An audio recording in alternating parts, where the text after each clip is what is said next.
किशनगंज के लाइन उर्दू अल्पसंख्यक community hall campus में राष्ट्रीय जनता दल द्वारा कार्यकर्ता संवाद सम्मेलन का किया गया आयोजन, जिसमें मुख्य अतिथि के रूप में माननीय बिहार सरकार मंत्री मोहम्मद इस्राइल मंसूरी रहे मौजूद तथा इस कार्यक्रम में मुख्य सदस्यों तथा वक्ताओं के रूप में माननीय राष्ट्रीय प्रकोष्ठ महासचिव अब्दुल वारिस सिद्दीकी, माननीय राष्ट्रीय महासचिव भोला यादव, माननीय विधायक किरण देवी, माननीय विधायक अमर पासवान, माननीय विधायक रामानुज प्रसाद, माननीय विधायक अंजार नेकी तथा बुद्धिजीवी प्रकोष्ठ के माननीय प्रदेश अध्यक्ष अशोक कुमार गुप्ता तथा माननीय प्रदेश अध्यक्ष अरविंद कुमार सिद्दीकी भी रहे मौजूद। आज किशनगंज में कार्यकर्ता संवाद सम्मेलन का आयोजन किया गया है। ये आयोजन मुख्य रूप से हम अपने कार्यकर्ताओं को प्रशिक्षण देने के रूप में कर रहे हैं।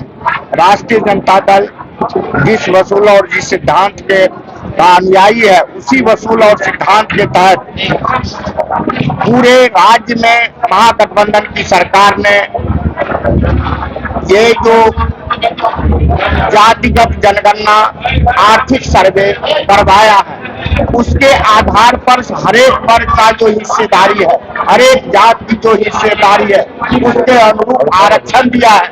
75% आरक्षण बिहार एक ऐसा पहला राज्य है जो अपने राज्य में लागू किया है।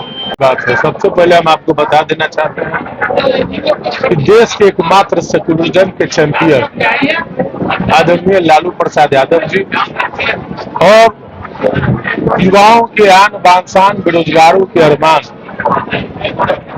वीर तेजस्वी प्रसाद यादव जी के निर्देश पर राष्ट्रीय जनता दल के किशनगंज के तमाम कार्यकर्ताओं का आज संवाद सम्मेलन हो रहा है और इस संवाद के माध्यम से देश में जो फिरका परस्ती ताकतें हैं, किस तरीके से लोगों को गुमराह करने का काम किया जा रहा है, उससे हम सचेत करने आए हैं।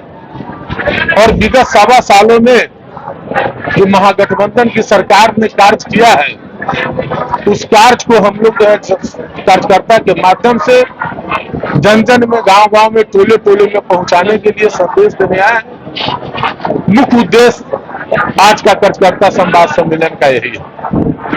मानव बल कर्मियों ने आपको जो ज्ञापन दिया, मानव बल कर्मियों ने ज्ञापन सौंपा। देखिए, अब महागठबंधन की सरकार तमाम लोगों की बातें सुन रही है। आपने देखा होगा कि किस तरीके से 4,40,000 जो नियोजित शिक्षक थे उनको राजकर्मी का दर्जा दिया गया।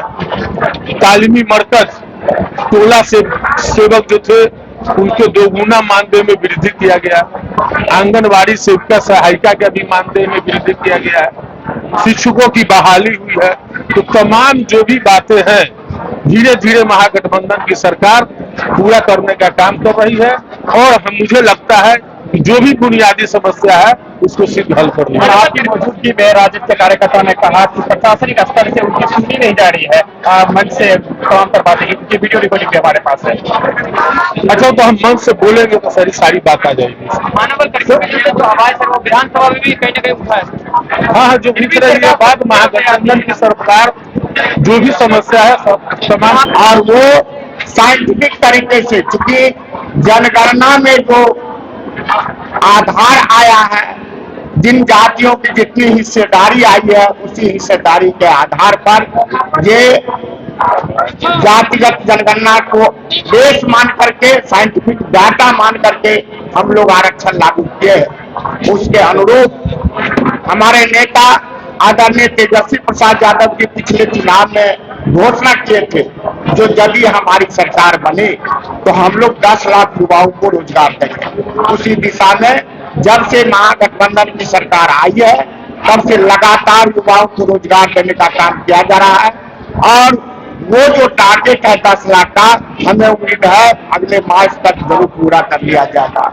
और उसमें इस बार परिलक्षित हो रहा है, जो आर्थिक जिस तरह से जनगणना हुआ, उस तरह से आर्थिक आधार पर भी लोगों को बजट में मिलेगा और नौकरी में भी उस आधार पर जो आरक्षण लागू किया गया है, हिस्सेदारी मिल रहा है।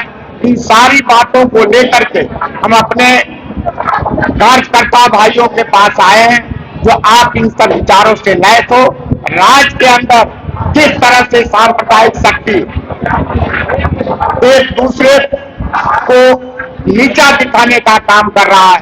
हम हिंदू, मुस्लिम, सिख, ईसाई सभी लोग